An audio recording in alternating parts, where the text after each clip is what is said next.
नमस्कार। आपका बहुत बहुत स्वागत है। आइए सुनते हैं इस सप्ताह की कहानी बाबा जी।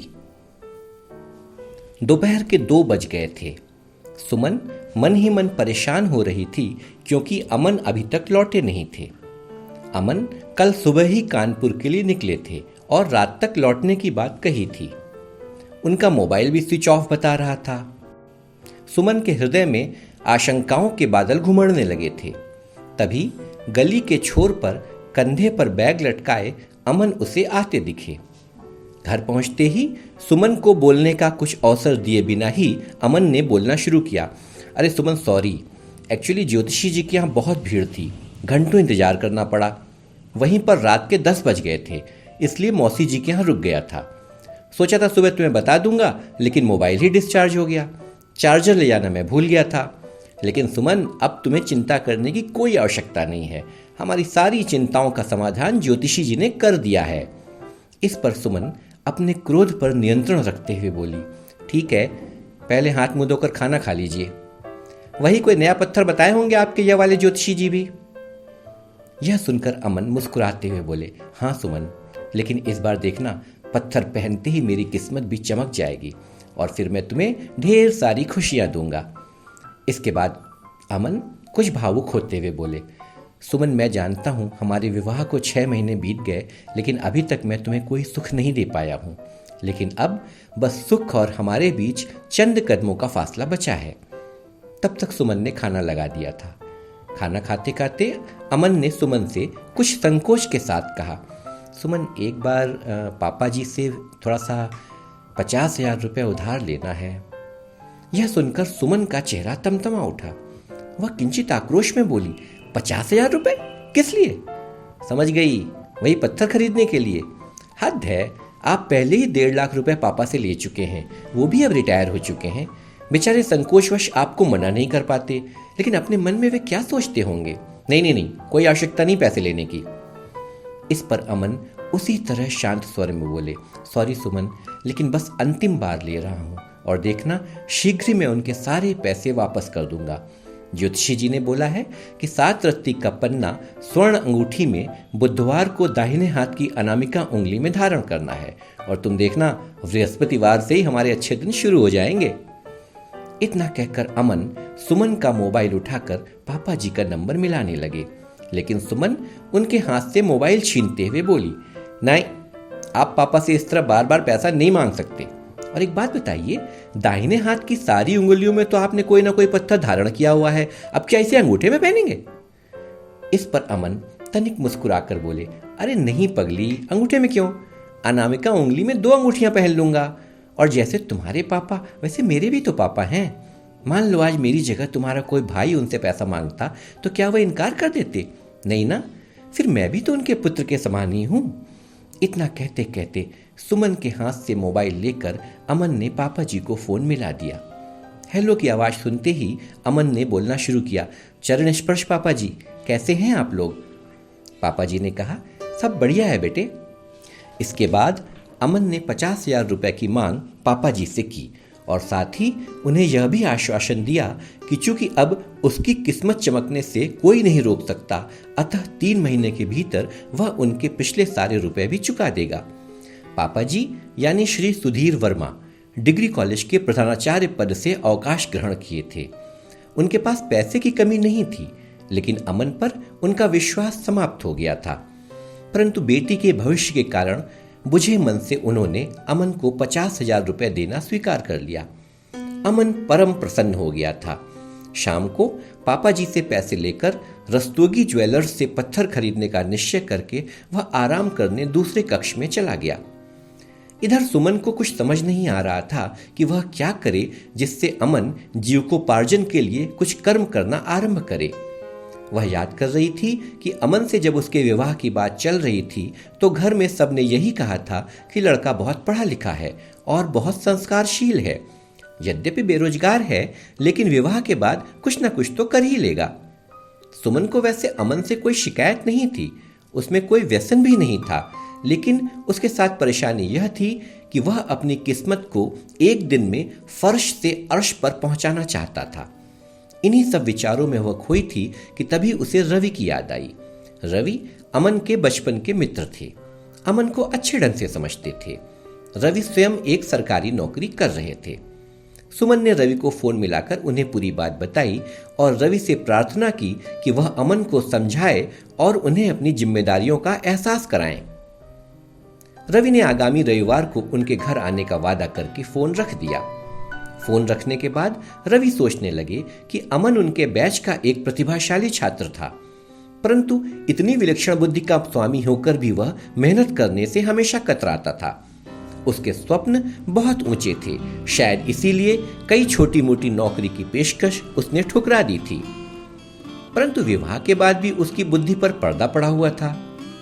बहुत सोचने के बाद रवि को एक उपाय सूझा। उन्होंने लखनऊ में रहने वाले अपने एक रिश्तेदार दीपक, जो एक स्टेज आर्टिस्ट थे, उन्हें अमन के बारे में पूरी बात बताई और अपनी योजना से अवगत कराया। पहले तो दीपक ने कुछ आनाकानी की, लेकिन बाद में वे मान गए। रविवार को रवि अमन के घर पहुंचे।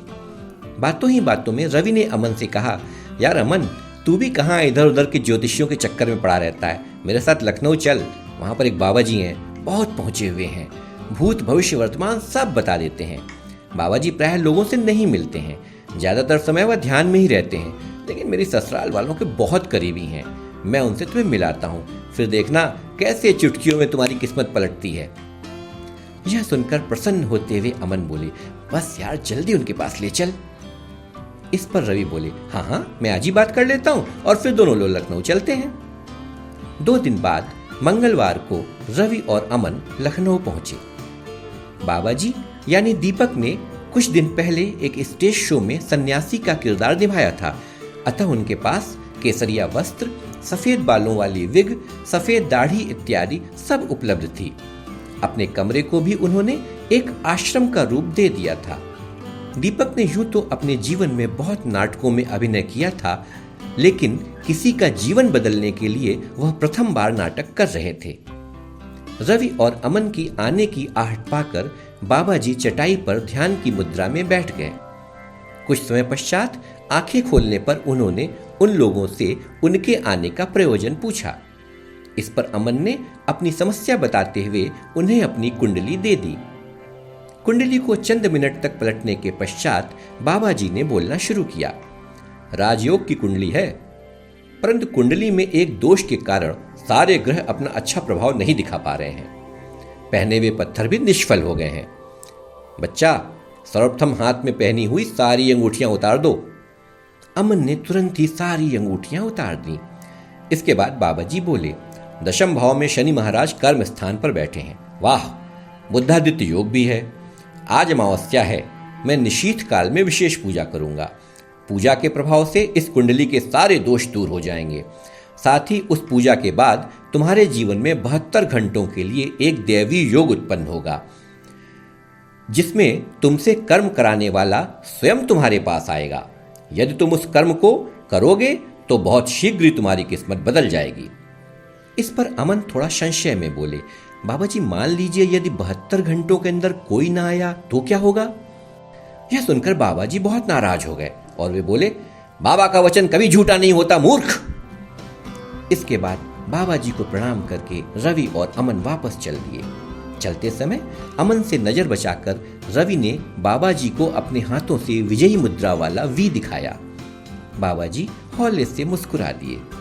घर पहुंचकर रवि ने अपने मित्र आदित्य को फोन मिलाया।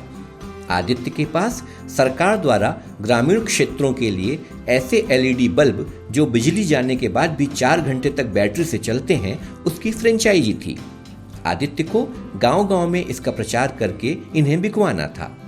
एक बल्ब में 25 रुपए का आकर्षक कमीशन भी सरकार द्वारा नियत था। रवि ने फोन पर आदित्य को पूरी बात बताई और अमन का मोबाइल नंबर देकर सुबह उससे बात करने को कहा। आदित्य ने सुबह अमन को फोन किया और बोलना शुरू किया, गुड मॉर्निंग मिस्टर अमन।